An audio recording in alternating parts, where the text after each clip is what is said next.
अस्सलाम वालेकुम नाज़रीन, मैं हूं यम्मे वाजिद। 7H न्यूज़ में आपका खैर मकदम है। हबीबनगर पुलिस ने गुमशुदा सेल फोन्स को उनके IMEI नंबरात से ट्रेस करते हुए बाजियाब कर लिया है और इनके हकीकी मालिकों तक उन्हें पहुंचा दिया है। क्या है ये मामला, ये जानने के लिए देखिए हमारे नुमाइंदे जासिम जाबरी की ये रिपोर्ट।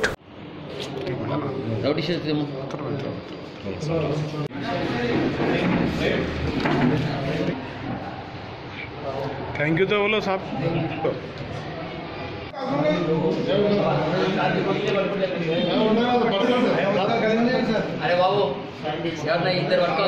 आज हबीबनगर PS लिमिट्स में लास्ट एक महीने से 20 सेलफोन्स का कंप्लेंट्स आए थे। इसके सिलसिला में police crime party IMEI search करके 11 फोन्स जो कुछ यूज़ कर रहे वो जब्त करे थे। आज कंप्लेंट पार्टी को बुला के 11 मेंबर्स को आज सेलफोन्स रिटर्न कर दे रहे। पब्लिक से ये अपील है, जो कुछ सेलफोन बेचता है वो बिल के साथ लेना है, नहीं तो उन लोगों के ऊपर भी केस होने का चांसेस रहता। तो पब्लिक को ये अपील कर रहे हैं, जो कुछ सेलफोन लेता है ज़रूर उसका बिल लेना है।